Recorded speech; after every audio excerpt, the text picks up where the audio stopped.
Bonjour à tous, vous suivez le flash d'information. 168,88 points. C'est le record que vient de réaliser la jeune Danielle Evodiaka, meilleure élève admise au CEPE session 2019 en Côte d'Ivoire.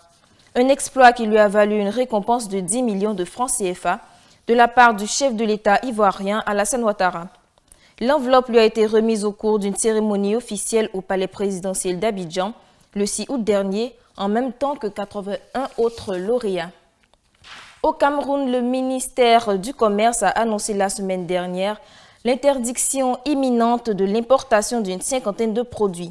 Ces produits concernent spécifiquement 12 filières, selon l'institution gouvernementale, qui justifie la mesure par la nécessité de préserver l'industrie locale.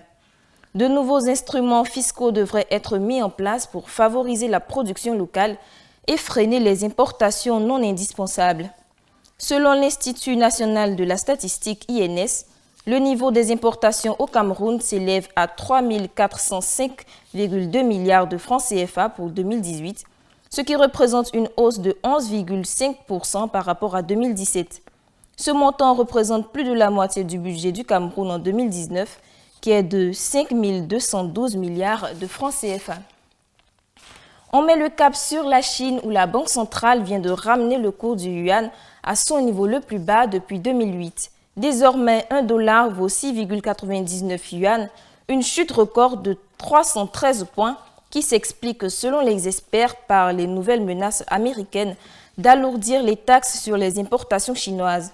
Washington et Pékin sont engagés dans une guerre commerciale sans précédent depuis janvier 2018, suite à la mesure de hausse des taxes douanières sur les machines à laver et les panneaux solaires par Washington.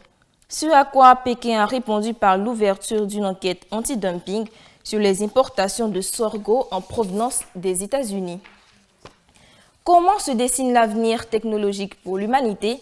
Les choses évoluent très vite, on le sait, et on reste en Chine pour évoquer donc ce rapport du groupe Huawei sur les 10 grandes innovations technologiques qui pourraient émerger d'ici à 2025, selon le géant technologique chinois.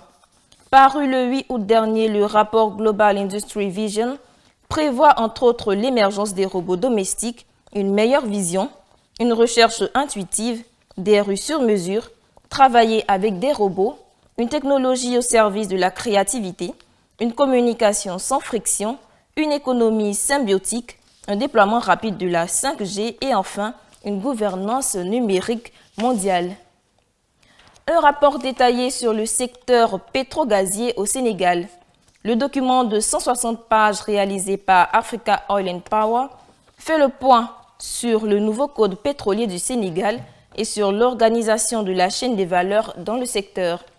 Selon Guillaume Douane, président d'Africa Oil Power, c'est le rapport le plus exhaustif jamais mené sur le secteur pétrolier du Sénégal. Depuis 2014, le Sénégal est entré dans le cercle des pays producteurs de pétrole. Une opportunité que Dakar entend exploiter de façon judicieuse, comme le démontre l'élaboration du code législatif pétrolier en 5 ans et les discussions que le président Macky Sall a engagées avec son homologue mauritanien pour l'exploitation des ressources pétrolières offshore. Le rapport sera officiellement présenté lors de la conférence annuelle prévue pour se tenir du 9 au 11 octobre prochain au Cap, en Afrique du Sud.